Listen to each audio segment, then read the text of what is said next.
Listo. Gracias. Buenos días a todos. Eh, Vamos a continuar con las capacitaciones. Gracias a los que vinieron ayer, que continuaron el día de hoy, y gracias a los nuevos que se integran. Em, Voy a mostrar rápidamente una presentación para ponerlos en contexto para los nuevos. Switches ahí, por favor, la presentación, por favor.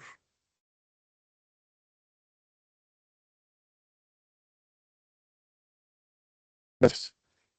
Bueno, pues bienvenidos a los talleres de capacitación. Espérenme un tantito. Ahí está.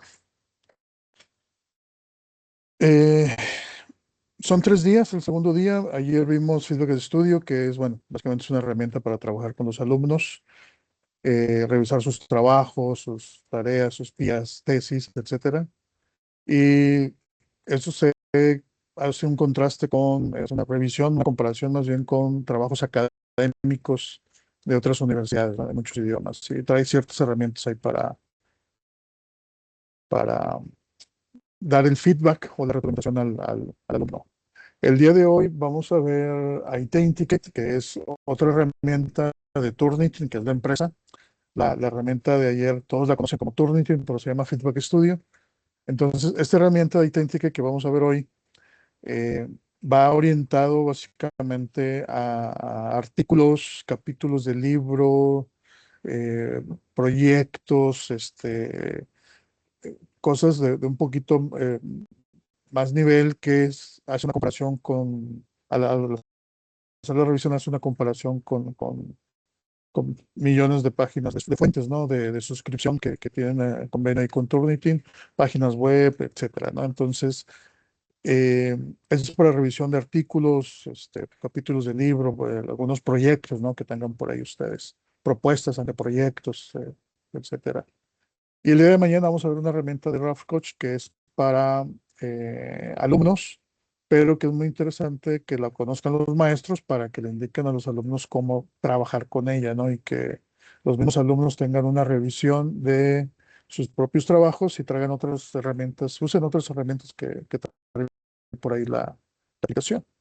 Eh, el uso correcto, yo insisto mucho en esto porque debemos darle un uso correcto a las herramientas. Feedback Studio es para trabajar con alumnos, revisar trabajos de alumnos, sea tesis, PIA, etcétera.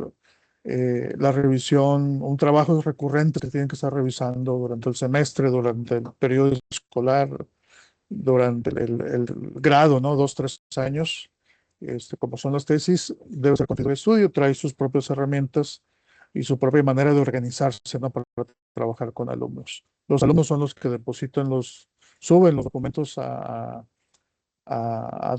bueno, al Feedback Studio, y a Feedback Studio, y los maestros son los que previamente ya programado algo o manualmente pueden hacer la revisión, ¿no?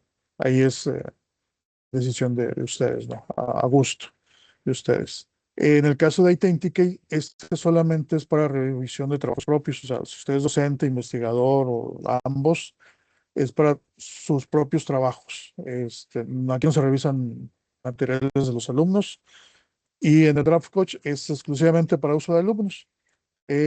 Ustedes lo pueden usar porque va a aparecer instalado ahí en el Office, en el Word, precisamente.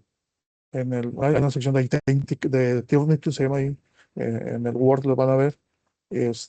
Mañana les explican bien cómo funciona, pero es para que los alumnos, para que revisen sus trabajos.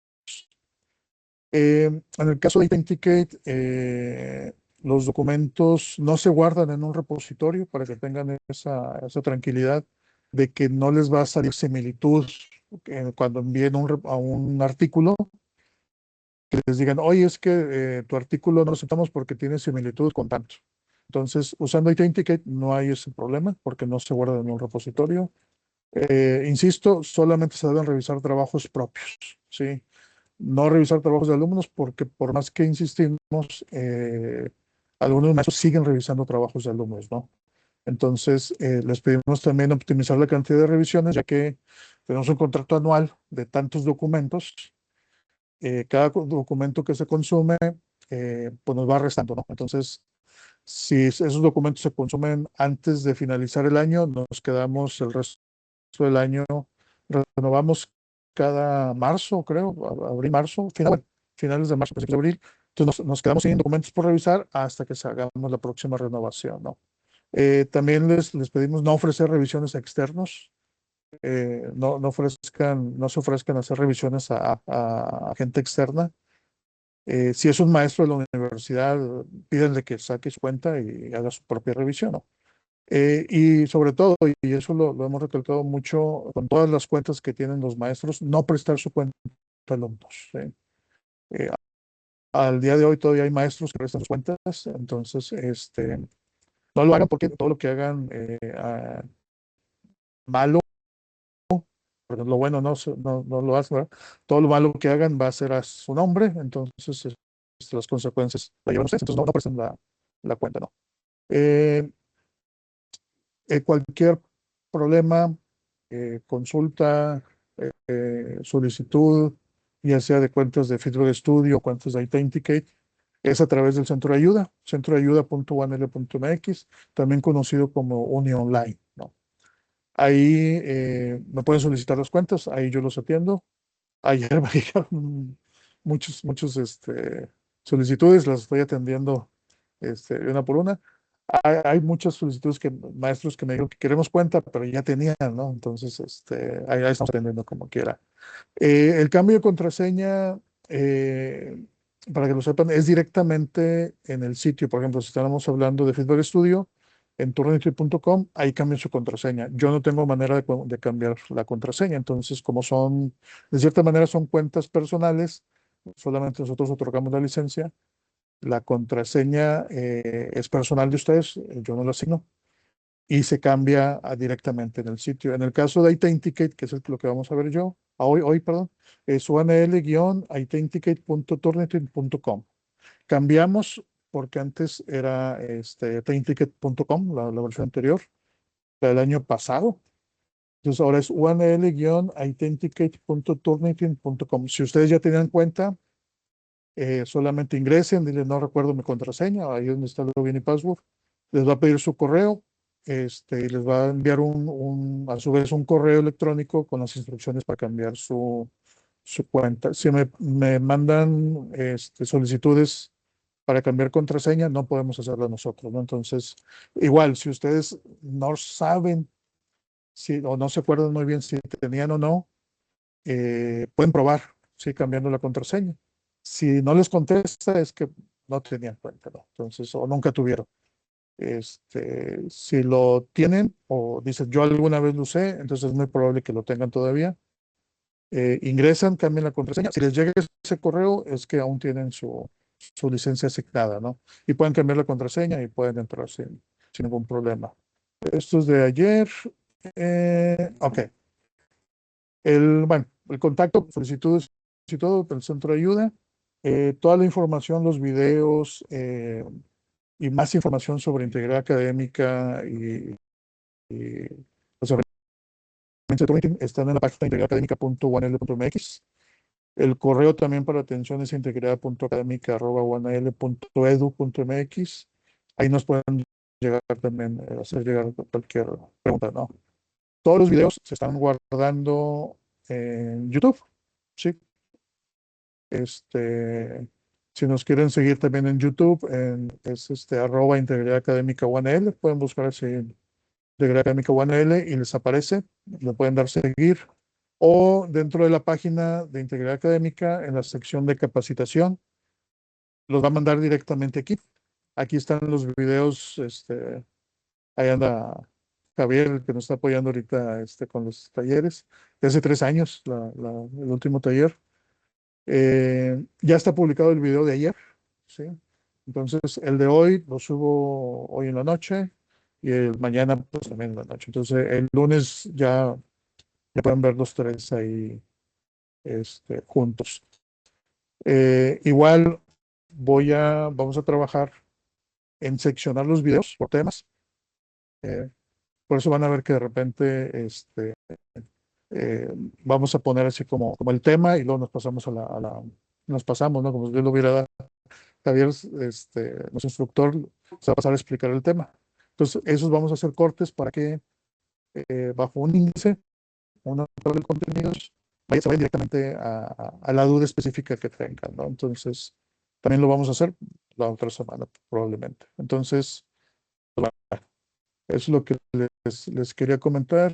Déjenme terminar de compartir y bueno, damos la bienvenida a Javier. Javier ayer lo presentamos, es integrante del equipo muy importante del equipo de Turnity, y es el que nos apoya con las herramientas, con las dudas, es mi paño de lágrimas también cuando no puedo. Y todas las dudas, bueno, que me lleguen a mí que no puedo resolver yo, bueno, lo hacemos a través de Javier, que nos ha apoyado mucho ahí con los talleres y todo eso. Entonces, pues bienvenido nuevamente, Javier, Javier Sánchez de Turnitin. Cualquier duda, problema o algo, tratamos de direccionar primero con nosotros. Ya si no podemos, porque básicamente son muchas cosas que puedo resolver yo, si no podemos, las escalamos con él, ¿no? Entonces, para que sepan en un momento dado quién nos está apoyando de aquel lado. Bienvenido. Muchísimas gracias, Dago. Igual, un gusto estar nuevamente con ustedes por acá. Como bien comentan, he tenido el gusto por ahí hacer el contacto entre Trinity y la universidad desde hace ya algunos años. Y bueno, aquí con todo el afán de seguir apoyando, ¿no? Les voy a compartir mi pantalla. Si pueden por ahí, Dago, confirmarme que se ve bien, se los agradezco. Y justo la sesión, lo que vamos a estar tratando el día de hoy gira en torno a esta herramienta de Authenticate de la cual les estaban compartiendo información hace unos minutitos. ¿Ok? Ahí está. Gracias. Entonces, ¿qué es Authenticate? ¿Cómo funciona? Son algunos de los puntos que vamos a estar tratando en la sesión del día de hoy. Este es el temario que vamos a estar cubriendo. Como pueden ver por acá, realmente tenemos nuevamente un temario extenso, pero aquí la idea es justo que podamos explorar todo el flujo de trabajo que ustedes van a ejecutar dentro de la herramienta y que podamos ir por partes. ¿Por qué por partes? Porque siempre es mejor ir por ahí poco a poco para entender el alcance de cada cosa que estoy haciendo, cada clic que vamos a llevar a cabo dentro de la plataforma. E igual, si tuvieran por ahí alguna pregunta, de favor, si la pueden poner por ahí en el chat, como quiera, al final, bueno, en el Q&A, como quiera, al final vamos a dar ahí unos minutos para poder tomar cualquier cosa que no haya quedado resuelta, ¿ok? Bueno, primero que nada, ¿quiénes somos? Para los que no nos conocen, y cuando hablo quiénes somos, estoy hablando de Trinity como empresa. Bueno, somos una organización que tiene ya más de 20 años en el mercado. La organización se fundó en el 98 en Berkeley, California, y desde los inicios hemos sido una herramienta que está orientada al tema de la salvaguarda de la integridad académica, ¿ok? Hemos pasado por, evidentemente, todas las facetas de los avances tecnológicos que ha habido a lo largo de los años. En la parte inicial, la detección que se hacía era solamente temas de copy-paste. Evidentemente, poco a poco ha ido refinándose el tema de detección de similitud, que ahorita es básicamente la parte nuclear de lo que hacemos y cómo apoyamos a las instituciones educativas. Y también, pues bueno, ya estamos atacando problemas mucho más actuales, como lo es, por ejemplo, el uso de tecnologías generativas para escribir documentos, entiéndase sistemas de AI como ChatGPT, Gemini, Claude, entre algunos otros, ¿no? Así que básicamente eso somos nosotros como organización. Buscamos darles las herramientas y la información a ustedes como profesores e instituciones educativas, justamente para que la puedan aplicar desde la perspectiva de cuidar la integridad académica en el salón de clases. Esa es nuestra misión principal. Ahora, ¿qué es Authenticate? ¿Qué es la herramienta que ustedes tienen? Y me voy a permitir iniciar con este módulo 1, introducción y entorno de trabajo. Authenticate es una herramienta que está diseñada para el análisis de documentos de alto impacto, vamos a decirlo así. ¿Qué es un documento de alto impacto? Estamos hablando de una tesis, estamos hablando de una investigación, estamos hablando de un artículo en el cual no solamente estamos poniendo en riesgo, vamos a decirlo así, la reputación que puedo tener yo como investigador o como autor, sino que también está de por medio muchas veces el nombre de la institución educativa. ¿Ok? Estamos hablando de documentos que van a ser publicados y que van a estar por ahí, ya sea de acceso general o en una base de datos pagada, pero otra vez son artículos o documentos académicos de altas implicaciones, con los que estoy seguro muchos de ustedes trabajan en el día a día. Ahora, ¿cuál es el objetivo de que estemos usando Authenticate? Obviamente que podamos, número uno, verificar el tema de coincidencia que hay dentro de esos trabajos. Y número dos, también asegurarnos que estamos dentro del marco normativo o el marco de cumplimiento tanto de la institución como también de las entidades de publicación. Nosotros trabajamos con muchas de las revistas en las que generalmente se publican los artículos. Esas revistas también hacen revisión de similitud a través de Authenticate, así que también ahí estamos, vamos a decirlo, como nivelando el estándar de la revisión del documento y nos aseguramos que si a mí me aparecía un 10% en el artículo, cuando le envié esa revista y utilizó Authenticate, bajo los mismos criterios, obviamente, también les va a aparecer ese 10%. Básicamente es algo de lo que nos estamos asegurando, además de que también tenemos funciones para trabajo colaborativo, etcétera. Y bueno, lo primero que vamos a ver es el tema de acceso a la plataforma. Para nosotros acceder a la plataforma, tenemos que ingresar a un URL específico que está designado para la universidad, ¿sí?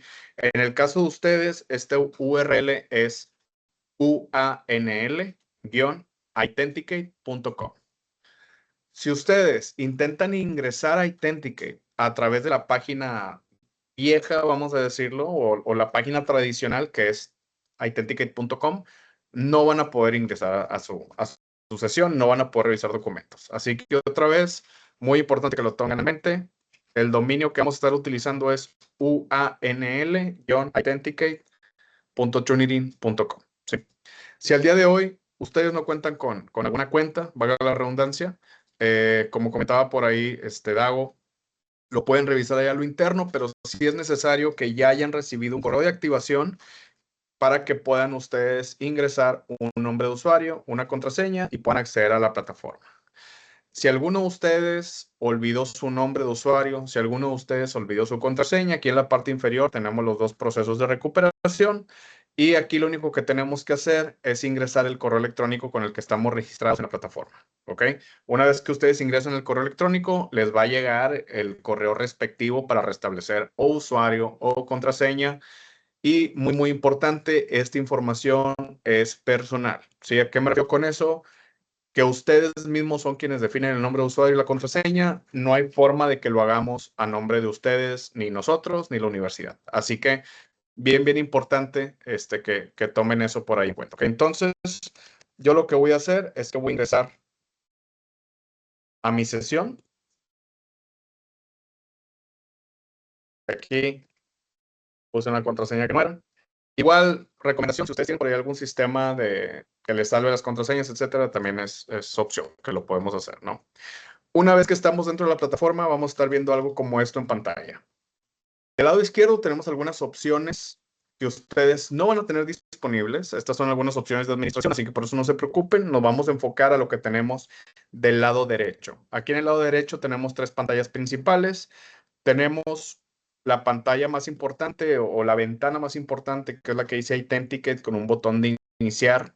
Esta es la ventana que justamente me va a llevar a la pantalla de trabajo donde hago la revisión de documentos y de similitud de documentos. Del lado derecho tengo estos números, 1, 2, 3, consultar guías, como sugiere. Si hago clic en este botón, voy a estar siendo redirigido a las guías de uso de la plataforma.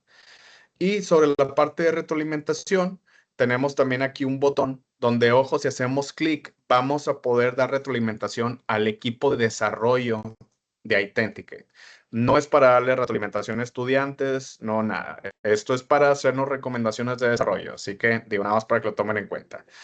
Pero nuevamente, el botón más importante que vamos a utilizar dentro de la plataforma es el botón que está aquí en la ventana de Authenticate con la leyenda iniciar, porque justo es eso lo que nos va a llevar por ahí a la pantalla de trabajo donde vamos a hacer la revisión de documentos. Que otra vez, esta revisión de documentos la estamos manejando a discreción, ¿sí?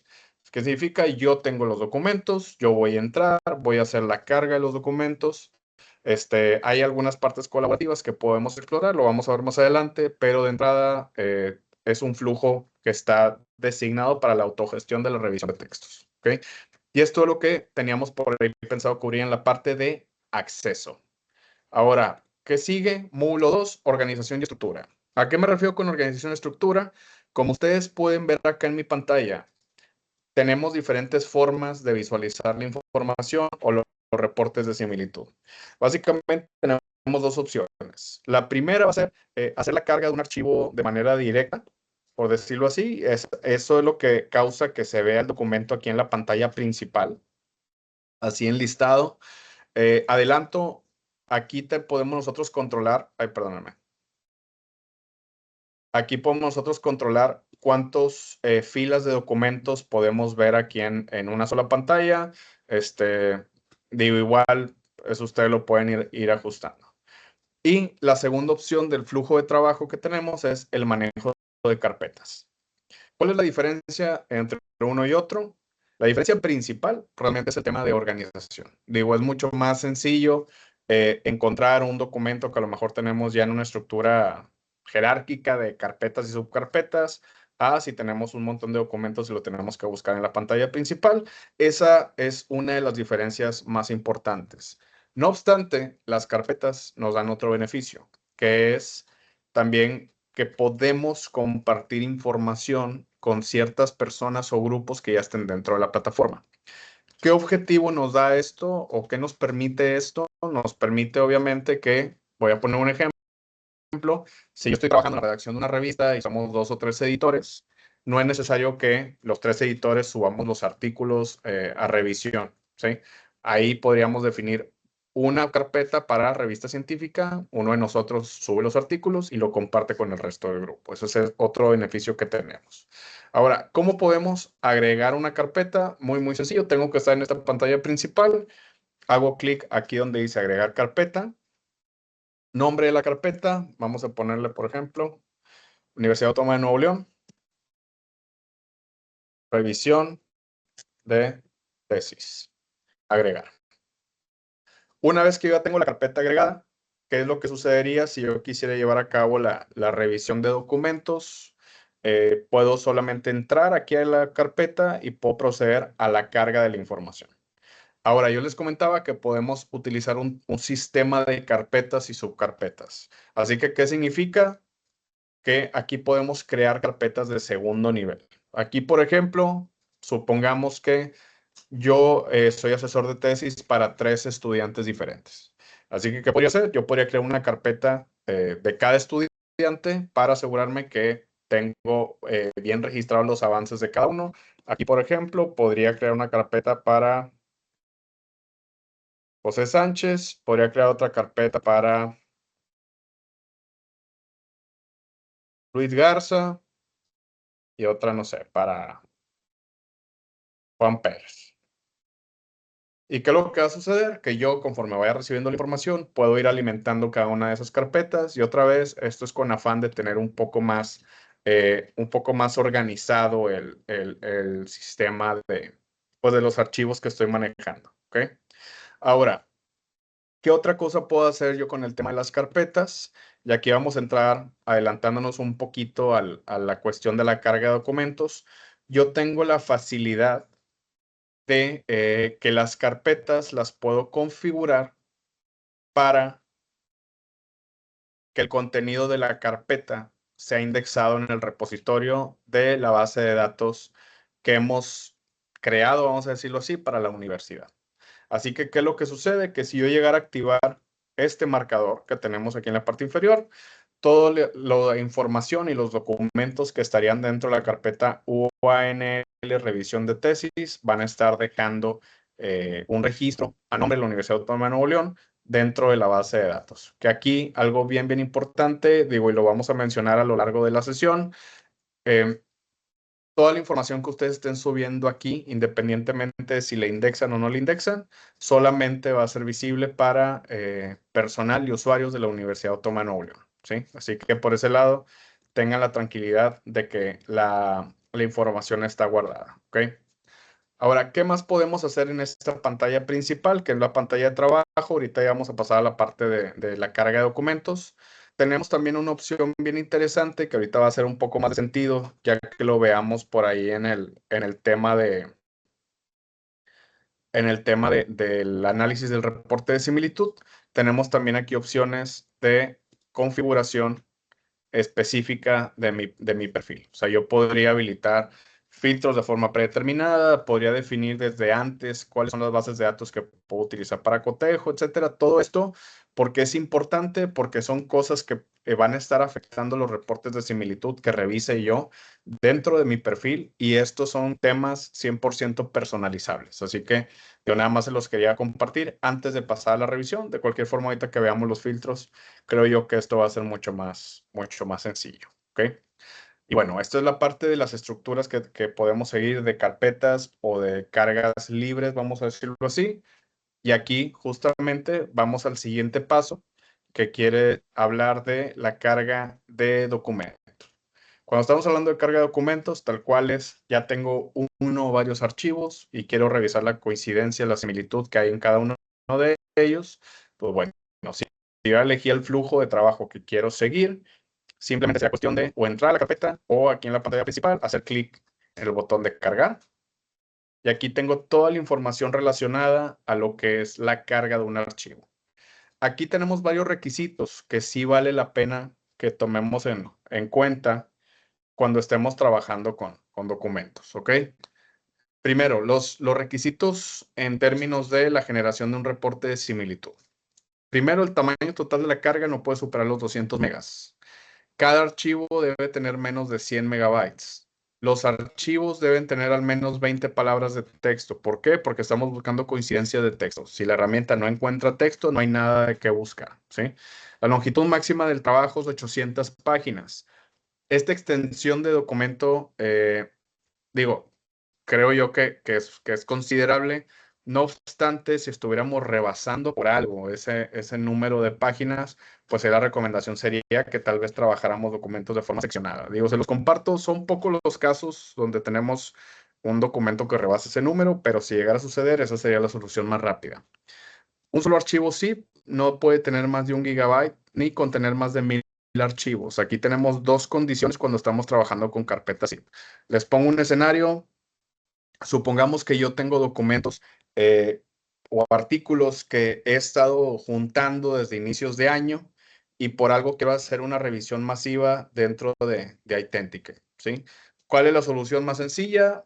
En vez de estar subiendo un documento a la vez, podemos simplemente comprimir todos esos archivos en una carpeta zip y con eso hacemos la carga masiva. Digo, nos ahorra muchísimo tiempo en temas de trabajo, pero igual tenemos que tener la consideración el peso de la carpeta y el número de archivos. Tipos de archivo compatibles, manejamos los dos son más común, Word, Excel, PowerPoint, PDF, y tenemos también algunos que no son tan comunes como RTF, OpenOffice, WordPerfect, TXT, entre algunos otros, ¿sí? Aquí algo que es bien importante que seamos conscientes es que, por ejemplo, si yo estoy cargando un archivo de Word, si estoy cargando un PowerPoint, PDF, la herramienta, independientemente del formato que estemos utilizando, siempre va a estar buscando similitud de textos.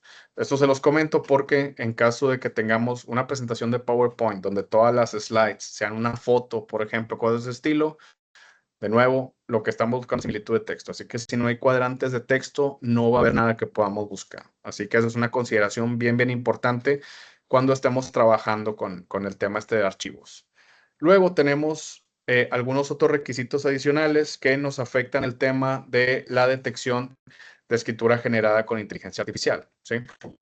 Este tema o algunas de las cosas que tenemos que tomar en consideración es que, por ejemplo, el archivo debe tener al mínimo, 300 palabras de texto en prosa para que podamos hacer una estimación de la presencia de escritura generada por AI.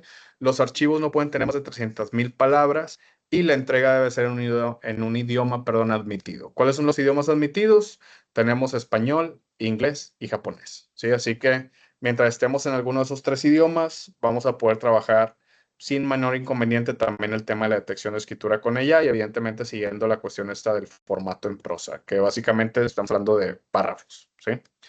Ahora, ¿qué es lo que sigue? Buscar el archivo que voy a subir para análisis o los archivos que voy a subir para análisis en mi computadora. Lo puedo hacer con un arrastrar y soltar, lo puedo hacer buscando en la computadora.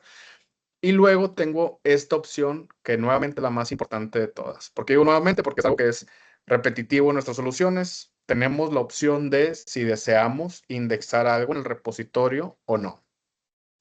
Escenarios donde nos es conveniente enviar algo al repositorio. Bueno, les voy a poner un ejemplo.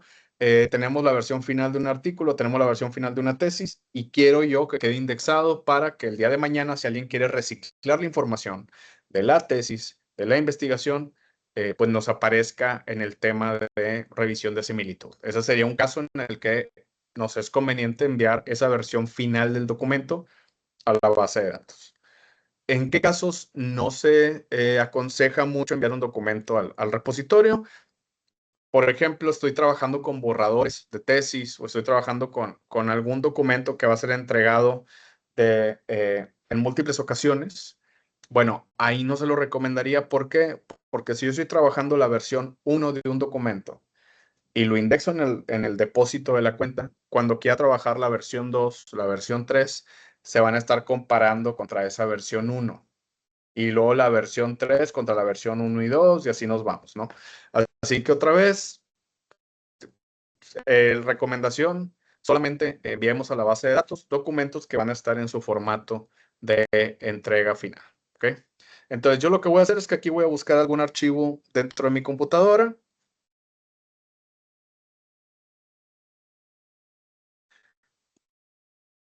Aquí vamos a nombrar el archivo. El título puede ser cualquier cosa que ustedes quieran. Por ejemplo, tesis, orador número 1.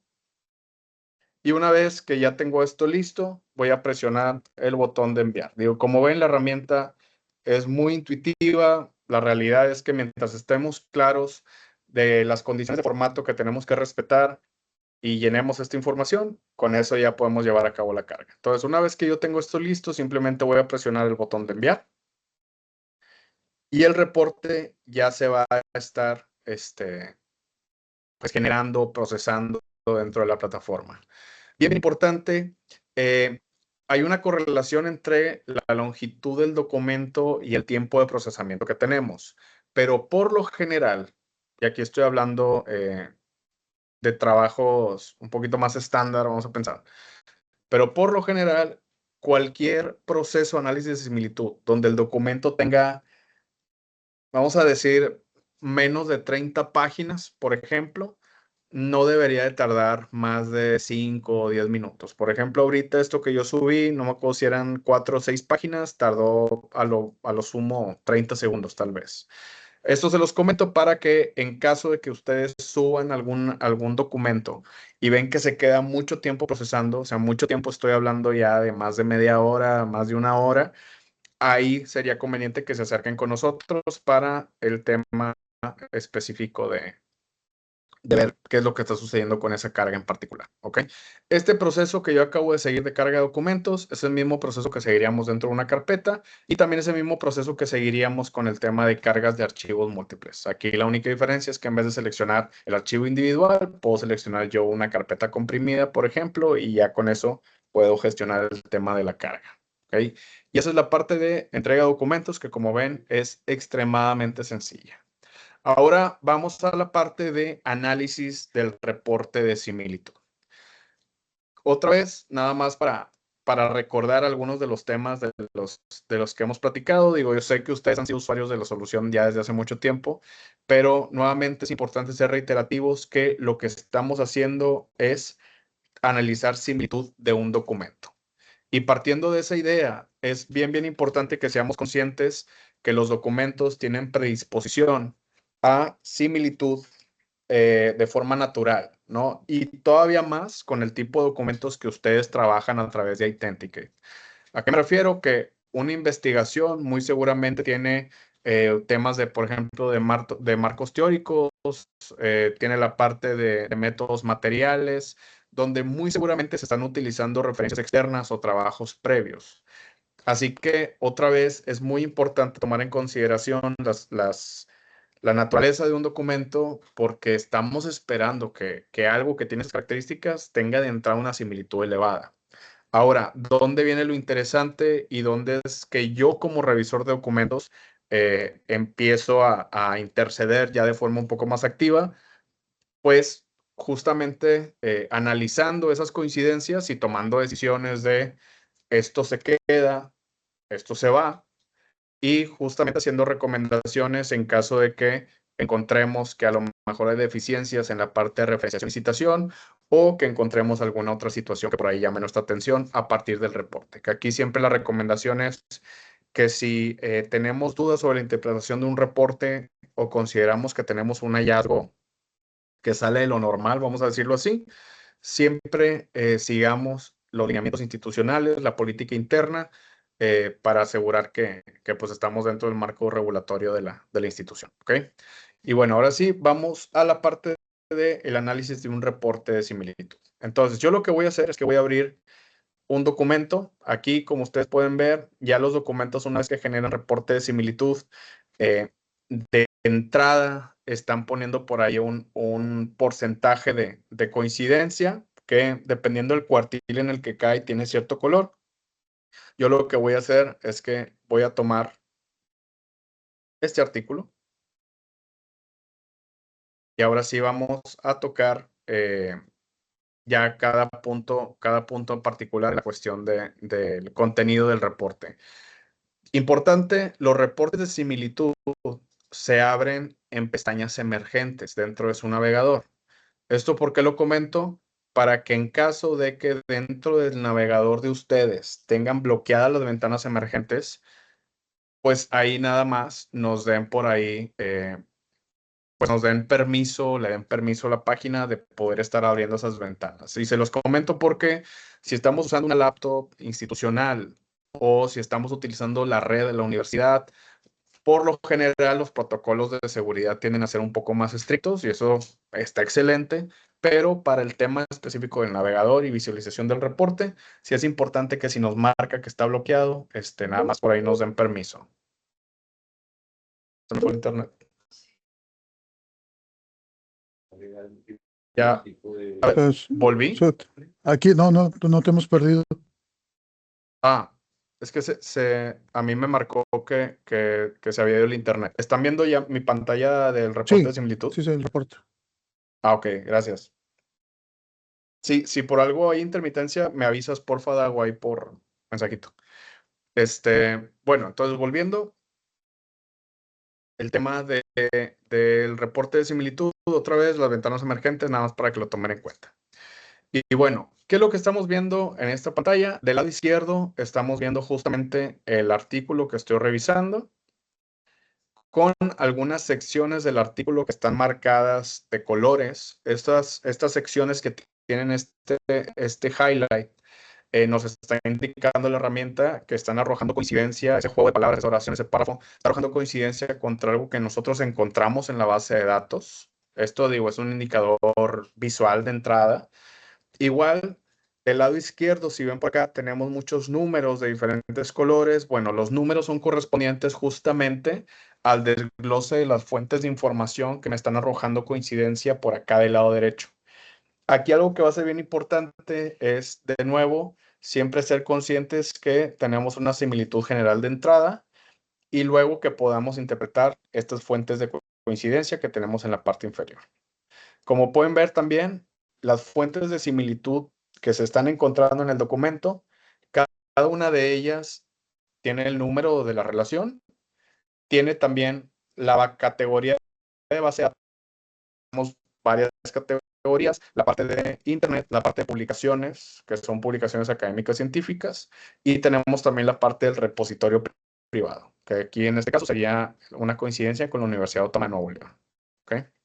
Entonces, tenemos esta información, el nombre de la fuente, y luego vienen estas leyendas que dicen bloques de texto y palabras coincidentes. ¿Qué es lo que quiere decir? La forma en la que yo interpretaría esta información es que la fuente CIRED www.udenar.edu.co está presente 10 veces dentro de este artículo, que de hecho yo puedo utilizar estas flechas para navegar en esas 10 ocasiones que la herramienta está encontrando que está presente.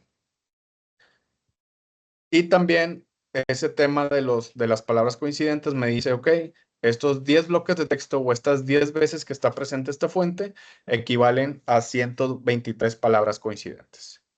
Igual estoy viendo por aquí el porcentaje de similitud que esta fuente significa para el porcentaje general. Y por último, tenemos justamente la información relacionada con esta fuente de información. ¿A qué me refiero con información relacionada? Me refiero a el acceso a la fuente original, este hipervínculo.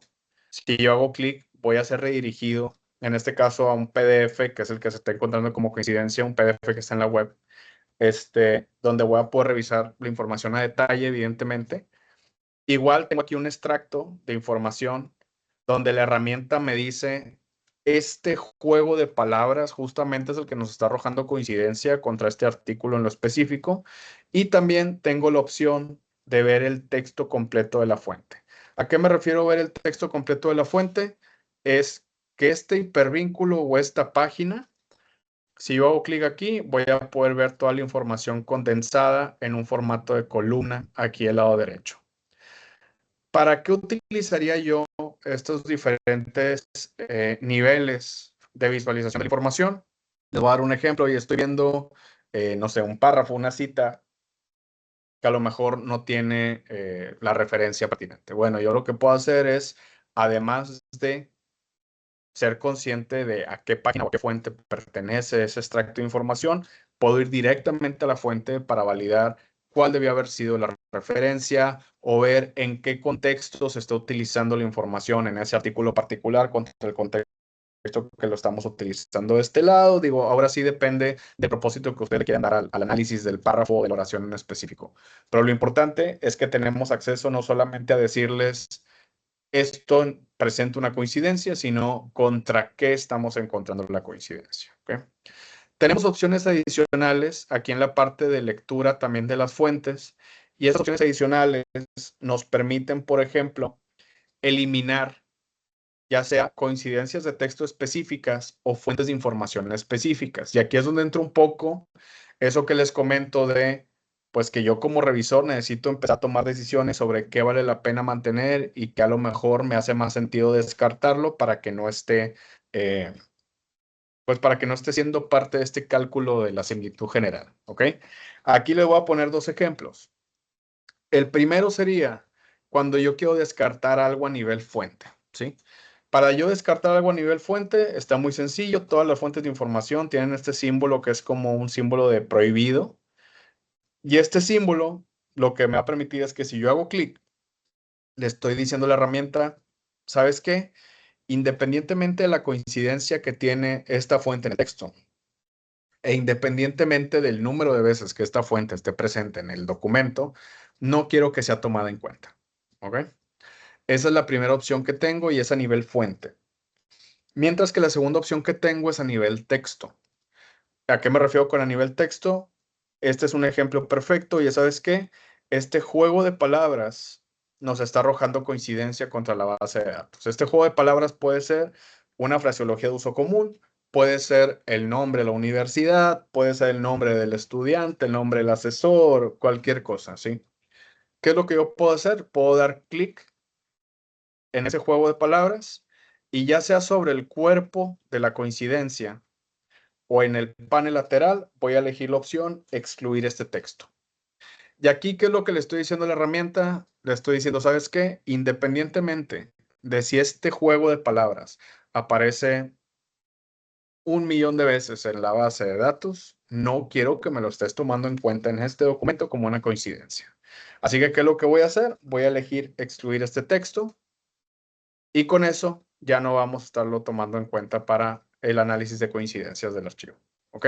Tenemos opciones de filtraje mucho más amplias, evidentemente, pero esto es cuando nos queremos ir ahora sí a un detalle un poquito más granular de nivel fuente, nivel líneas de texto en particular. Pero entonces, ¿qué sucede si yo lo que quiero Si yo lo que quiero ver o lo que quiero más bien descartar es un criterio mucho más amplio. ¿Por qué? Porque tengo un documento de 23 páginas, 50 páginas, 100 páginas y no quiero ir descartando por fuente o por línea de texto. Bueno, tenemos acceso a criterios mucho más amplios de filtraje y para llegar a eso simplemente tengo que hacer clic aquí donde dice filtros y del lado derecho tengo las opciones de filtraje generales que podemos utilizar. Lo primero que vamos a tener es que en la parte superior tenemos la opción de elegir contra qué bases de datos estamos buscando la coincidencia. Evidentemente, la recomendación es que tengamos la mayor cantidad de bases de datos elegida que podamos, porque entre más grande sea el universo para el análisis de coincidencias, pues también más probable es que encontremos similitud. Pero si ustedes por algo desean descartar alguna de estas fuentes de información que tenemos aquí, lo pueden hacer. Que por ejemplo acá tenemos que además de las categorías de bases de datos que les comentaba, también gracias a ciertos convenios que tenemos, también podemos inclusive encontrar coincidencias directas con Crossref o con contenido que está en proceso de publicación, inclusive en Crossref. O sea, ni siquiera ha sido publicado y ya podemos encontrar coincidencias. Bueno, esto forma parte también de la cuestión de exclusiones que podemos aplicar. Luego, tenemos filtros que aplican de manera estándar, vamos a decirlo, dentro de los documentos con los que estamos trabajando, como por ejemplo la opción de exclusión de bibliografía y la opción, perdón, de exclusión de citas textuales y texto citado. Aquí la diferencia es que uno está haciendo referencia a las citas textuales, son las citas de formato normal, con el entrecomillado que conocemos, mientras que el otro está haciendo referencia a citas indirectas. ¿Ok? Igual podemos llegar a aplicar nosotros algunos filtros que tomen como referencia o busquen la sección de resumen o busquen también la sección de métodos y materiales. Aquí nada más hay algo bien importante que quiero comentar y es que cuando estamos aplicando nosotros filtros en esta categoría, la herramienta no está haciendo un análisis ni está evaluando si el estudiante aplicó de forma adecuada o no estilos de citación, ¿sí? ¿A qué me refiero con eso? Que si ustedes están utilizando APA, MLA, Vancouver, Chicago, la herramienta no está evaluando si el estudiante efectivamente siguió el lineamiento APA de manera correcta, si siguió el lineamiento MLA de manera correcta. La herramienta lo que hace es que por formato hace un barrido del documento. Por ejemplo, la parte de bibliografía, vamos a ponerlo de ejemplo por acá. Y lo que hace la herramienta es que localiza en dónde empieza el apartado y localiza dónde termina el apartado, ¿sí? Y básicamente todo lo que está en medio, entre el inicio y el final, todo se descarta del análisis de similitud, ¿ok? Lo mismo sucede con el tema de las citas. El tema de la cita, básicamente la herramienta busca cualquier contenido dentro del documento que esté entrecomillado, indentado, en bloque o con sangría y lo está asumiendo como una cita, e igual, si yo aplico el criterio de filtraje, estamos omitiendo esos textos del cálculo general de la similitud. Lo mismo sucede con la parte de resumen, lo mismo sucede con la parte de métodos y materiales. Esto se los comento porque sí, el uso de filtros es altamente recomendable. Inclusive veíamos hace unos minutos que en la parte de mi panel de archivos, en la configuración, yo puedo dejar filtros aplicados de manera predeterminada, pero siempre la recomendación es que a pesar de que apliquemos los filtros, demos una revisión adecuada para asegurarnos que se están respetando esos criterios. ¿Ok? Y bueno, una vez que ya tengo estos filtros, yo puedo proceder por acá a la aplicación. Y una vez que aplico los filtros específicos, vemos que ya no estamos tomando en consideración las secciones específicas que habíamos nosotros definido. ¿Ok? Así que esto es algo muy importante que es parte de el proceso de revisión del documento. Tenemos la opción también, digo, y se relaciona con la parte de filtros, tenemos la opción también de manejar secciones personalizadas, que aquí, ojo, cuando estoy hablando de las secciones personalizadas, estoy hablando de criterios de filtraje adicionales que podemos aplicar en un reporte. Nada más, ojo con esto, las secciones personalizadas se manejan de forma centralizada personalizada desde la administración de la herramienta. Pero les voy a poner un ejemplo. Muy seguramente muchos de ustedes, específicamente en tesis, leen por ahí o manejan secciones de agradecimientos, ¿sí? Bueno, si sabemos que tenemos ese elemento que es repetitivo en muchos documentos, yo lo que puedo hacer es crear una sección personalizada para la parte de agradecimientos. Y una vez que está creado otra vez a nivel central, luego yo voy a tener la posibilidad de aplicar ese criterio de filtraje dentro de los documentos. ¿Cómo funcionaría? Tal cual como funciona el filtro, por ejemplo, de bibliografía o de resumen, etcétera. Hacemos un barrido, buscamos un conjunto de palabras clave, digo, cualquier sinónimo de agradecimientos que se les ocurra, lo ponemos como palabra clave, lo encontramos, eso denota el inicio de la sección, la herramienta busca dónde termina y todo lo que esté en medio se excluye, ¿ok? Eso también, digo, se los quería comentar para que sepan que tenemos la opción adicional de esta parte particular de los filtros personalizados. Y aquí tenemos un último filtro que no lo tocamos ahorita, que se llama excluir coincidencias pequeñas. El filtro de exclusión de coincidencias pequeñas nos ayuda a establecer un mínimo de palabras que una fuente debe de cumplir como coincidencia en un texto para ser considerada en el cálculo de detección de similitud, ¿sí? ¿Esto cuando nos viene útil? Por ejemplo, cuando tenemos casos de este tipo, que tenemos fuentes cuya presencia en el documento es muy, muy pequeña. Por ejemplo, aquí, no sé, vamos a utilizar esta coincidencia que tenemos de una página de internet, donde la coincidencia es de solamente 8 palabras en el documento y es por un juego de palabras de uso común, ¿sí? Por ejemplo, se registraron en total 74 especies de aves, ¿sí? Si nosotros encontramos que tenemos juegos de palabras que nos están trayendo fuentes de información al cálculo del reporte, no sé, con oraciones comunes otra vez, como diccionario de la Real Academia Española, o por ejemplo ahora con el COVID, la pandemia de COVID-19, cosas de ese estilo, nosotros podemos establecer, les digo, ese rango mínimo de palabras que debería de cumplir una fuente para ser considerada. Así que, por ejemplo, acá yo le voy a decir a la herramienta, ¿sabes qué?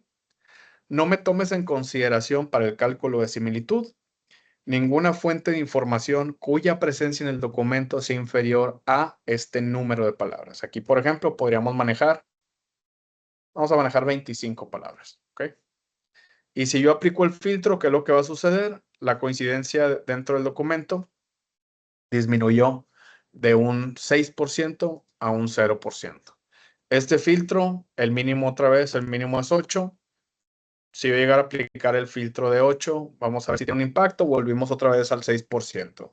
Aquí la recomendación que yo les haría es la siguiente.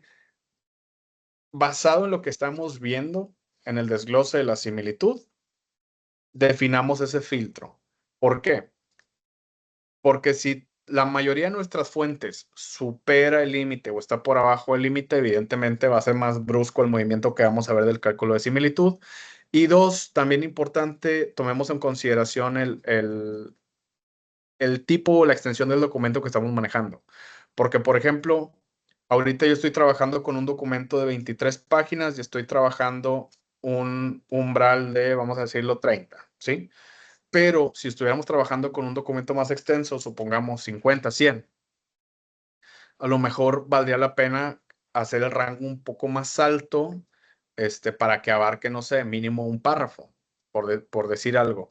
De lo contrario, pues muy seguramente los movimientos que vamos a ver son mínimos, ¿ok? Pero bueno, este es el otro filtro que les comentaba, vale la pena que tengamos en mente para la aplicación dentro del análisis de un reporte de similitud, ¿ok? Entonces, ya vimos lo que es el desglose general. Voy a quitar aquí todos los filtros para volver al reporte de similitud normal. Entonces, ya vimos lo que es el desglose general de las fuentes, los criterios de filtraje estándar, las secciones personalizadas y nos quedan dos opciones aquí en la parte superior. Ahorita vamos a pasar justamente a la parte de marcas de alerta, ¿sí? Para la parte de marcas de alerta, nada más voy a abrir otro archivo donde sí debería de tener ejemplos de ese tema en particular, porque acá, como pueden ver, no tengo ninguna marca de alerta en el documento y aquí sí tengo marcas de alerta. Ok, entonces, ¿qué son las marcas de alerta?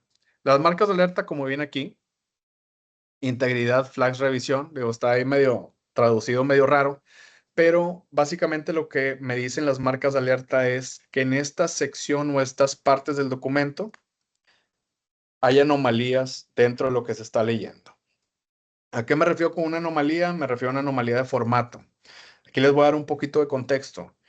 Desde que se empezaron a utilizar estas herramientas de detección de similitud, ¿qué es lo que pasa? Evidentemente, en paralelo, digo, es evidente y es desafortunado. Tenemos personas que están buscando formas de justamente engañar a las herramientas de detección de similitud, ¿sí? Y en la mayor cantidad de ocasiones, estos intentos de engaño siempre se valen de manipulaciones de formato. Así que la herramienta que ustedes están manejando también está capacitada para poder encontrar justamente algunas de las manipulaciones más comunes que se manejan dentro del análisis de similitud, ¿sí? Una de las más comunes que tenemos, por ejemplo, es la cuestión de caracteres reemplazados. ¿Qué es el caso de caracteres reemplazados? Es cuando tenemos a un autor de un documento que está sustituyendo letras de nuestro abecedario por símbolos de un abecedario cirílico, por ejemplo. ¿Qué es lo que esto causa? Pues evidentemente lo primero es que nos levanta por ahí el tema de alerta de una situación extraña. Y dos, lo podemos también ver desde una tentativa extraña, ¿no? Hasta cierto punto dolosa, intentando esconder un párrafo del análisis de similitud, que de entrada les adelanto, como quiera la similitud la podemos encontrar perfectamente. No obstante, la detección de este tipo de cosas nos permite justamente poder tener conversaciones con el autor de, oye, pues, ¿qué era la tentativa? ¿Fue un error honesto? Que en este caso, digo, está un poco más complicado, pero son cosas que suceden y que podemos detectar, ¿no? Que en este caso, esta letra A que ustedes ven en este párrafo, realmente no es una letra A, es un símbolo que parece una letra A. Y bueno, es lo que está detectando la herramienta. Y luego tenemos un ejemplo del caso más común, y les quiero mostrar, ahorita que carguen nada más la página 4, uno de los casos más comunes a los que nos enfrentamos, que es la situación de texto oculto. ¿A qué me refiero con texto oculto? Es básicamente texto que la computadora o el sistema puede ver, puede leer, y nosotros no podemos verlo con simple ojo humano. Acá les platico el caso que nos llega más comúnmente, y es cuando tenemos una persona que tenía que llegar a un mínimo de palabras específico dentro de un ensayo, dentro de un trabajo, y por algo no se llegó a ese mínimo de palabras. Por decir, habían pedido 1000, me quedé en 950. Bueno, ¿qué es lo que hacen en muchas ocasiones? Se van al final del documento y básicamente hacen un copy-paste de 50 palabras, puede ser al azar inclusive. ¿Y qué es lo que sucede? Que este texto evidentemente no es visible al ojo humano, pero si yo abro el documento en un Word, si abro el documento en un PDF, pues el conteo de palabras va a cuadrar a las 1000, ¿sí?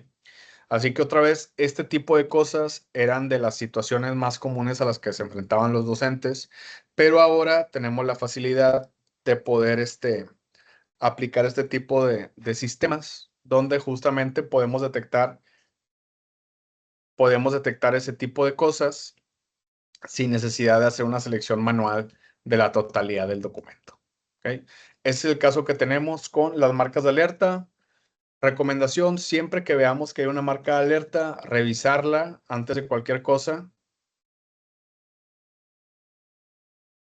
para asegurarnos que la anomalía que se está detectando es una anomalía, vamos a decirlo, real, ¿sí?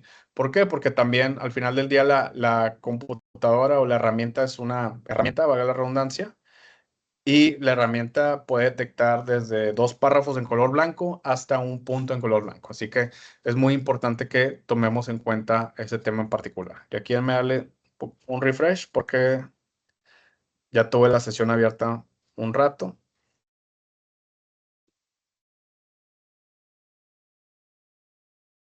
No sé, Dago, si tengamos por ahí alguna otra pregunta. Sí, De igual bueno, nada momento. más mientras haces, para aclarar algo, Ahí está. lo mencionaba al inicio, cualquier problema, solicitud de cuentas, tanto de Feedback Studio como de Authenticate, es en el centro de ayuda. Centroayuda.wanl.mx. Ahí los maestros van, ahí hay un montón de servicios que tienen los maestros que pueden solicitar. O si tienen problemas con el correo electrónico o necesitan alguna licencia o algo, ahí aparece un listado de todos los servicios que pueden solicitar, ¿no? Entre ellos viene la parte de Authenticate de Feedback Studio. Entonces ahí ahí me dicen a mí, porque yo lo recibo, oye, necesito una cuenta de Authenticate y ya los procesamos. O necesito una cuenta de Feedback Studio y los procesamos, ¿no? Ahí se les da un número de folio y se les da seguimiento. Sí. Porque como que hubo Perfecto. confusión de que se podían ir directamente a la página e ingresar. Entonces me están diciendo, es que no tengo acceso, no tengo acceso. Bueno, es que primero hay que solicitar el acceso para validar que sean maestros de la universidad, darles la licencia y luego ya, asignan su contraseña, que eso ya es personal, y tienen el acceso ahí. Nada más Perfecto. para aclarar eso. Adelante. Perfecto, muchas gracias. Y bueno, entonces ya vimos el tema de la revisión de similitud, de artículos, etcétera, los criterios de filtraje. ¿Qué es lo que sigue? Justamente la parte que les comentaba yo de colaboración, que esto creo que es uno de los beneficios más importantes de la herramienta. ¿Por qué? Porque estamos trabajando, uno, en un flujo cerrado, un flujo que es exclusivo, por ejemplo, para investigadores, etcétera. Y que no obstante que es un flujo cerrado, nos permite de cualquier manera compartir cierta información a voluntad con colegas o colaboradores, ¿sí? Entonces, yo les ponía de ejemplo esta cuestión de la revista científica. Oye, yo soy un editor, trabajo con varios editores más. Es necesario que cada uno suba los artículos y haga la revisión a discreción de cada cosa, no necesariamente. Solamente con que uno lo suba en una carpeta, con eso podemos habilitar a los demás a que también tengan acceso a la información. Así que, ¿qué es lo que podemos hacer? Aquí le voy a poner un ejemplo. En mi carpeta de revista científica, lo que puedo hacer es compartir la carpeta. Y cuando yo comparto la carpeta, aquí la puedo compartir con grupos de trabajo. Obviamente tengo que estar asociado al grupo. Los grupos los hacen los administradores o con personas en particular. ¿Qué es lo que sucede? Si yo comparto esta información, lo que va a suceder es que esta persona, en el momento que ingrese a su plataforma, del lado izquierdo va a tener una opción que aparece como compartido conmigo. Y en esa opción de compartido conmigo voy a poder ver esas carpetas, esos artículos que me estén compartiendo, valga la redundancia. ¿Esto para qué me ayuda? Para otra vez que si estamos haciendo revisiones grupales, no tengamos que pues repetir el proceso de cargar los archivos. Oye, ¿tú qué encontraste? ¿Tú qué encontraste? Todos estamos trabajando básicamente sobre la misma base. Algo bien importante, y aquí digo, se los comento para que no nos vamos a confundir. Para yo poder compartir una carpeta en particular, es necesario que el usuario al que le voy a compartir la carpeta esté registrado en la plataforma, ¿sí? ¿A qué me refiero con eso? Que si yo, Javier Sánchez, tengo acceso a Authenticate y quiero compartir la carpeta con Luis Pérez, que no está en Authenticate, yo aquí cuando lo busque no me va a aparecer nada. Y si yo escribo su correo electrónico, no va a funcionar tampoco. Tiene que existir ya el usuario dentro de la plataforma. ¿Ok? Eso es importante. ¿Ok?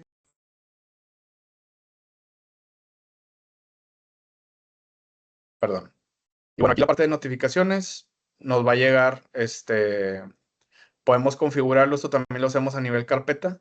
Lo vamos a poder configurar en temas de recibir notificaciones si algún documento que se cargue, por ejemplo, en la carpeta compartida, puede llegar a superar cierto umbral de similitud, cosas de ese estilo. Son algunos de los filtros que muy seguramente recordarán de la herramienta en su versión anterior. Bueno, es algo que todavía tenemos por acá habilitado en la parte colaborativa. El resumen solamente nos va a hablar del parte del nombre y si queremos o no indexar la información en la carpeta. Pero bueno, básicamente esas son las tres opciones que manejamos a nivel carpeta. Digo, para que lo sepan para que lo sepan por ahí.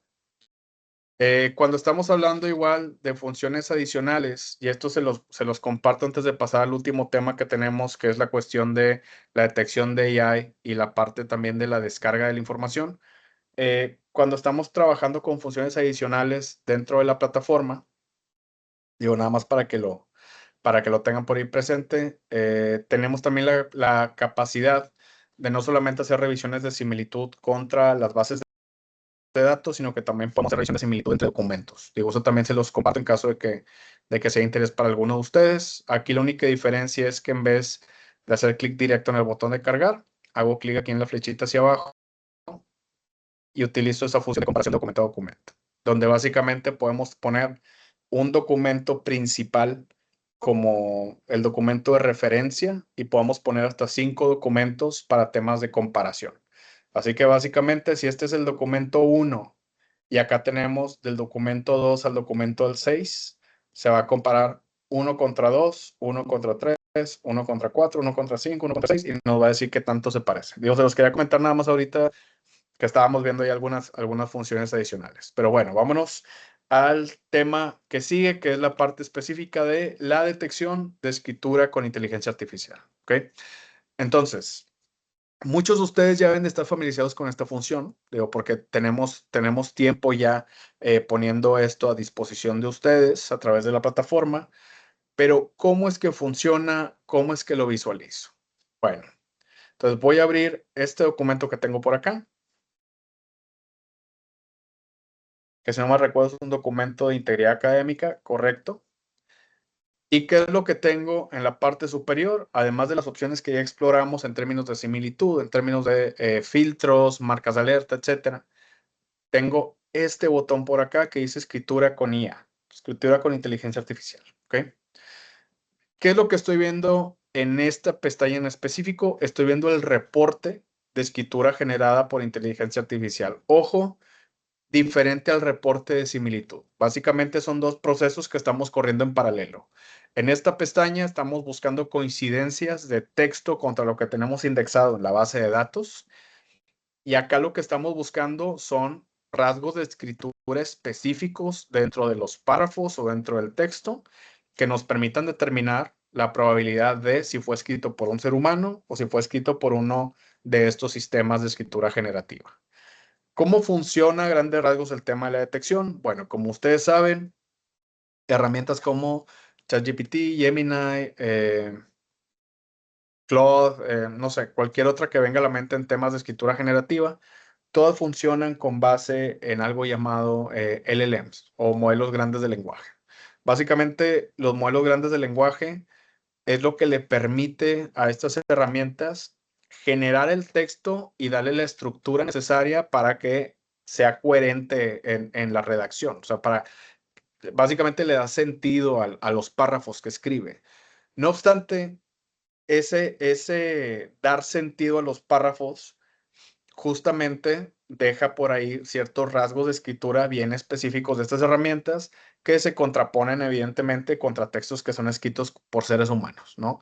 Así que justamente lo que hace nuestra solución es que buscamos esos rasgos de escritura a nivel párrafo y asignamos un coeficiente, que es un coeficiente invisible, pero asignamos un coeficiente que va del 0 al 1 basado en la probabilidad de que el párrafo haya sido escrito por uno de estos sistemas y básicamente la suma de esos coeficientes es lo que nos dice, ¿sabes qué? Tanto por ciento del texto elegible dentro del documento probablemente fue generado por uno de estos sistemas.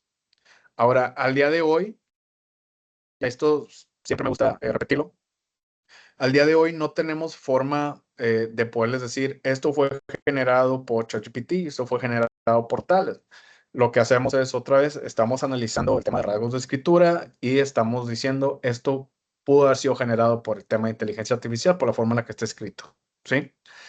Para el tema de detección, veíamos dentro de los alcances al momento que estábamos haciendo la carga del documento, que hay ciertas condiciones que se tienen que cumplir.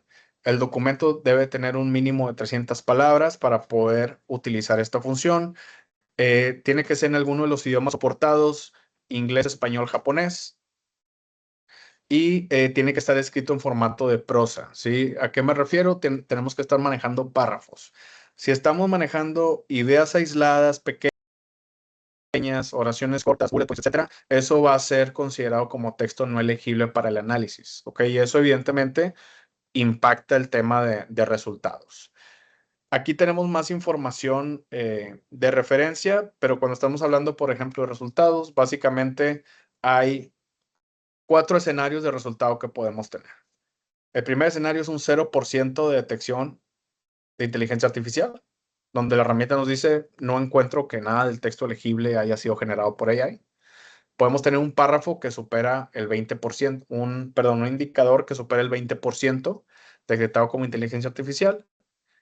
Un escenario donde tenemos un asterisco con un porcentaje y eso nos habla de, ¿sabes qué? Dentro del contenido legible de análisis, estamos encontrando que menos del 20%, que en este caso sería entre el 1 y el 19, pudo haber sido generado por uno de estos sistemas, que aquí aparece un asterisco y un porcentaje, porque evidentemente entre menos del contenido total haya sido generado por inteligencia artificial, puede que exista un mayor margen de error. Así que para evitar cualquier cuestión de falsos positivos, pues realmente se deja discreción por el número que se maneja de la detección. Y el cuarto escenario es uno donde tenemos 2 rayitas grises en la parte de la detección.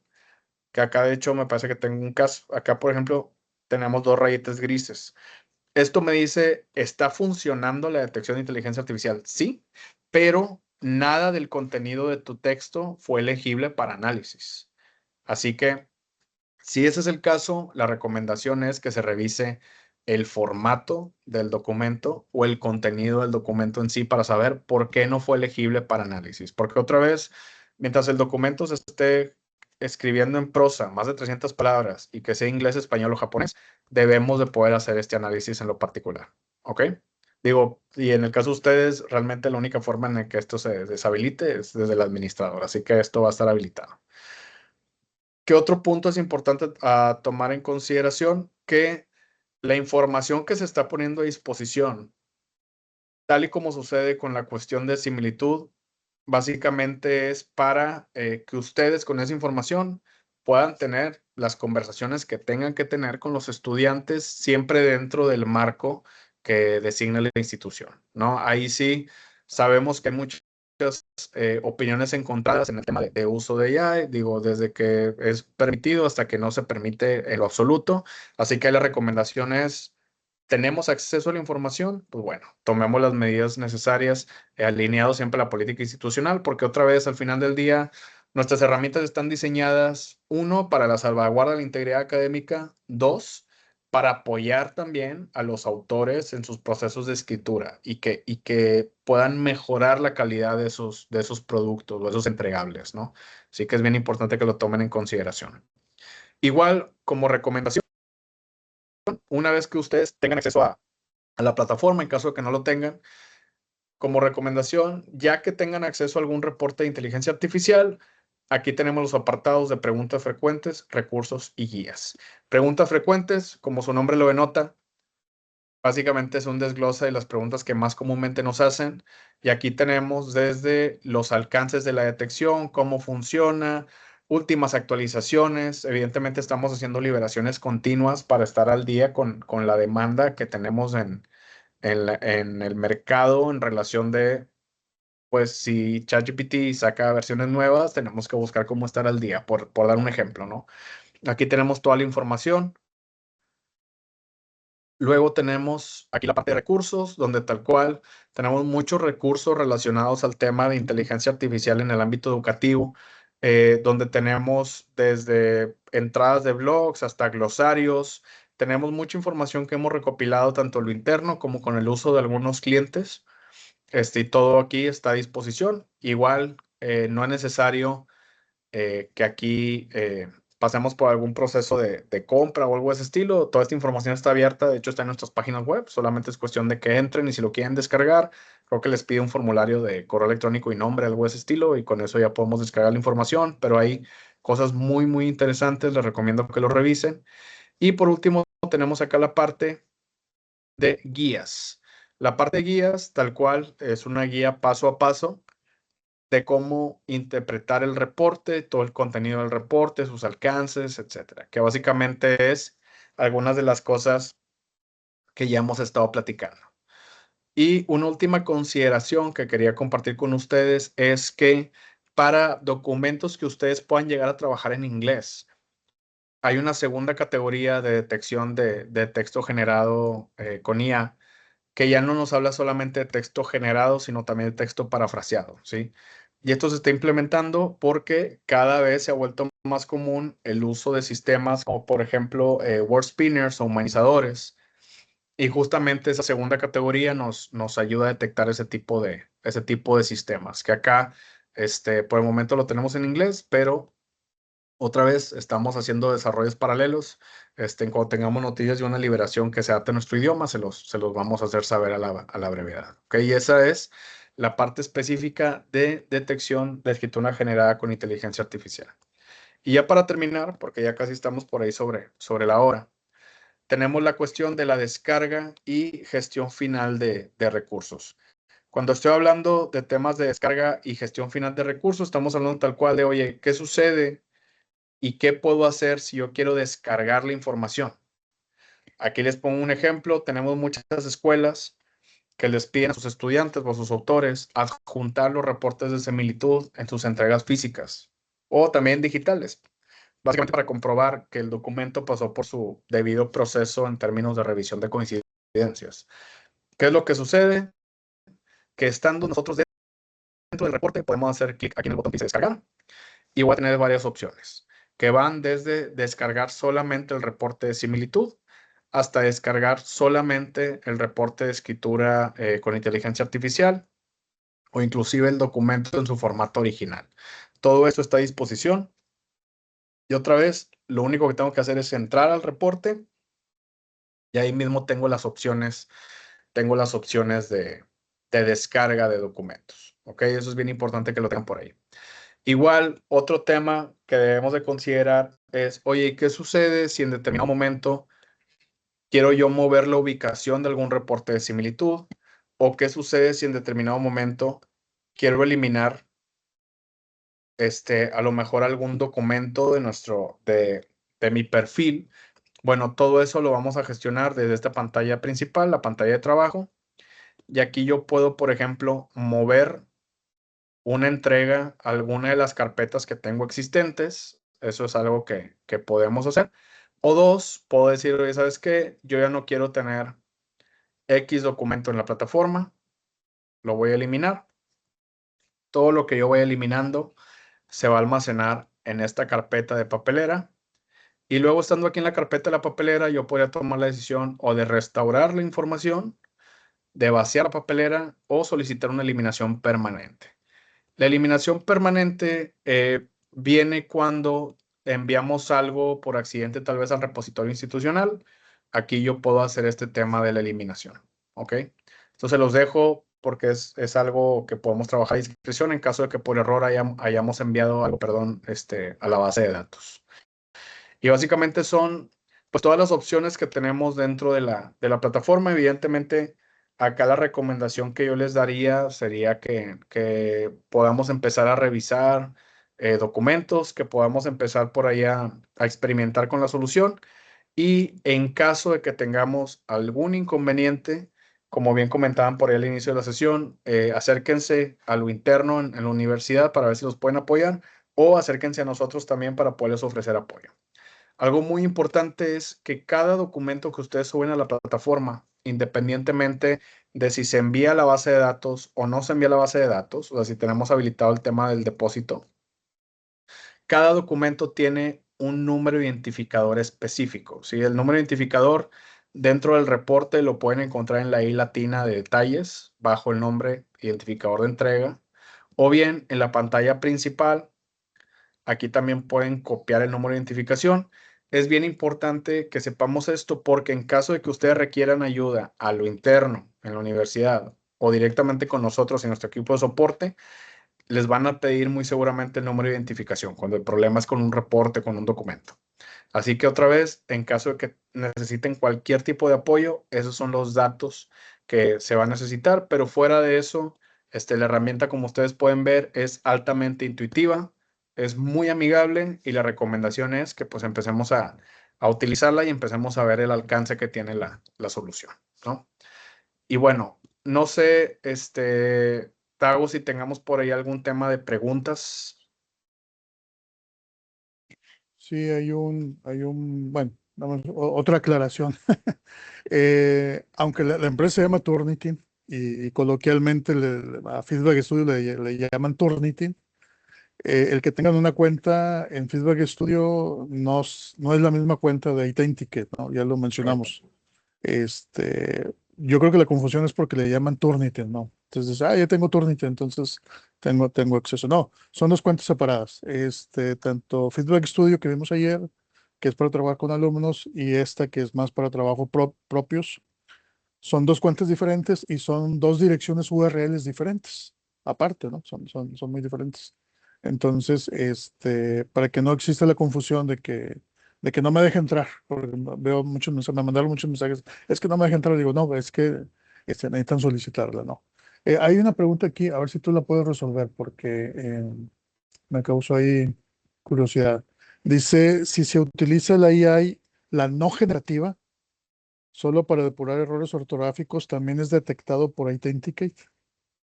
Excelente pregunta. Aquí realmente estamos expensas de qué tanto tuvo que ver la herramienta con el tema de un cambio en la redacción del documento. Aquí les voy a poner un ejemplo bien fácil.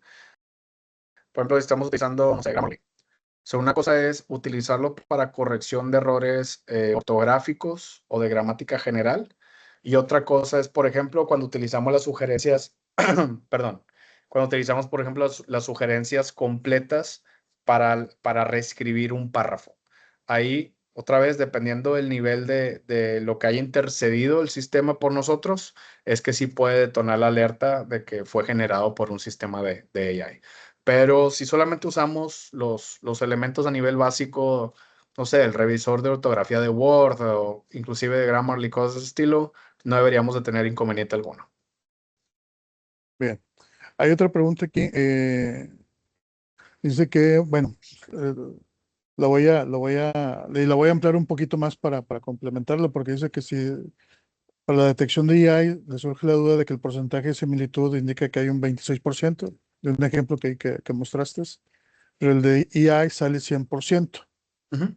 Eh, Aquí dice que se entendería que el 26% también fue realizado por la IA. O sea, quiero entender que aunque haya similitud que no escribimos nosotros en un momento dado, lo haya detectado como IA. Ok, bueno, en ese caso particular, otra vez, estamos analizando dos cosas en paralelo. Una cosa es la detección de similitud en textos y otra cosa es la escritura generativa. ¿Sí? Cuando estamos hablando, por ejemplo, de este documento en términos de similitud, al final del día, el AI se alimenta de algo, ¿no? Se alimenta de cosas ya existentes. Por ejemplo, aquí está haciendo una referenciación o está haciendo una paráfrasis, una referencia indirecta a el ICAI, ¿sí? Pero nos está manejando una definición específica del ICAI. Lo mismo lo hace acá en la parte de abajo, haciendo referencia a un artículo del 2001, ¿sí? O sea, el sistema se alimenta de cosas que ya existen y por lo mismo nos arroja también similitud general de un documento. No obstante, si nos vamos al tema de escritura por inteligencia artificial, podemos ver que claramente el documento fue escrito en 100%, en este caso fue por ChatGPT. ¿Sí? Así que otra vez son dos elementos diferentes y son dos elementos que no son mutuamente excluyentes. O sea, no porque tengamos un documento con cierto porcentaje de AI significa que la similitud va a ser 0 o va a ser 100, y no porque tengamos una similitud de 0% o de 100% significa que existe escritura con ella. O sea, nada más, sí son cosas que es muy importante que tengamos diferente, por eso se manejan en dos reportes diferentes y por eso la opción de descarga de los reportes en PDF también nos dan los dos escenarios diferentes, para que evidentemente descarguemos solamente el que nos interesa, ¿no? Pero es por eso que tenemos una diferencia en los porcentajes que encontramos y es por eso que un documento generado 100% por AI también nos genera similitud. Aunque sea, por ejemplo, si detectan párrafo completo de similitud, ese párrafo te lo va a detectar como AI también, como hecho por También. AI. Sí, Sí, ¿verdad? por ejemplo, yo puedo ir a ChatGPT o a Gemini y le puedo decir, escribe un ensayo sobre integridad académica, utiliza todas las definiciones que maneja el ICAI. ¿Qué va a hacer la herramienta? Va a generar el ensayo, pero como va a estar manejando todas las definiciones del ICAI, muy probablemente de forma textual, pues me va a estar arrojando una coincidencia, así que vamos a tener esos dos escenarios de los dos reportes con actividad, ¿no? Muy bien. Hay una pregunta, dice que si la herramienta distingue la similitud entre cita y referencia, porque puede identificar los datos de autores como coincidencias y elevar el porcentaje. Ahí, otra vez, el tema de citas, la herramienta solamente, o bueno, más bien, la herramienta detecta las coincidencias de texto. Para la herramienta es indiferente si la coincidencia viene de un párrafo escrito de forma normal o si viene de contenido entrecomillado o viene de lo que me digan, ¿sí? Ahí, evidentemente, si yo hago un documento de puras citas, la similitud va a ser del 100%. ¿Por qué? Porque me estoy basando en cosas que ya están almacenadas en Internet o en bases de datos. Así que la herramienta otra vez solamente va a detectar el tema de similitud de texto. Ya si es una cita o no es una cita, ya depende del análisis que yo haga y del criterio de filtraje que se está aplicando también, porque otra vez los filtros de citas sí nos dicen qué es una cita y qué no es una cita, pero en base a formato. O sea, si tenemos un párrafo entrecomillado, la herramienta lo va a tomar como una cita y si aplico el filtro lo va a descartar. Pero para una respuesta resumida, la herramienta detecta toda la similitud independientemente de si es una cita o es contenido general. Mientras ya existe en la base de datos, no la va a marcar. Sí, de hecho, se ha dado el caso de que piratean las referencias, ¿no? Correcto. Pero al final son referencias. Por ejemplo, entras a una revista, te dice, ¿cómo citar este artículo? Copias y pegas y te lo va a detectar, o sea, te va a decir, esto ya existe de qué lado, ¿no? Entonces, eso es el criterio del que está revisando, decir, oye, a ver, pues esto es una cita, ¿no? Por Correcto. eso está el filtro, ¿no? El filtro en Sí. automático, decir, oye, quiero omitirlas de una vez. Sí. No, y Eh, justamente por eso Ujú. mucha de la similitud que vemos en documentos reside también en la bibliografía. O sea, porque a lo mejor podríamos decir, oye, es que no me hace sentido que la bibliografía venga marcada como coincidencia. ¿Por qué? Porque es bibliografía. Sí, pero alguien en alguna parte del mundo ya hizo un documento donde utilizó esas mismas referencias bibliográficas y por eso nos está arrojando la coincidencia, independientemente del propósito, del documento, lo que sea. Así que, como bien comentas, ahí es donde entra mucho el criterio mío de revisor del artículo. Sí, pues yo creo que pues ya terminamos, es el tiempo, y sé que tu tiempo es así muy, muy marcado, entonces algunas preguntas ya las contesté por aquí, igual quedan algunas pendientes, las pasamos para el día de mañana. Perfecto. Ya recibí, estaba sonando aquí mucho las solicitudes de cuenta que vamos a ver si no nos terminamos los documentos el día de hoy. Bueno, pues agradezco mucho, Javier. Gracias a todos los asistentes, a todos los maestros que pudieron ingresar el día de hoy. Los invitamos el día de mañana. Mañana también es muy importante porque es la primera vez que vamos a ver Draft Coach. Y sí, nos gustaría mucho que es más cortita la sesión, creo que, bueno, un Sí, poquito sí, más sí. corta, pero sí me gustaría mucho y nos gustaría mucho, en este caso, a la universidad que tuvieran este conocimiento para poderlo replicar hacia los alumnos, ¿no? Que pueda llegar más allá. Pues bueno, te agradezco mucho, Javier. Nos vemos el día de mañana. Gracias a todos por asistir. No, muchísimas gracias por la invitación y bueno, nos vemos el día de mañana. Vale, gracias.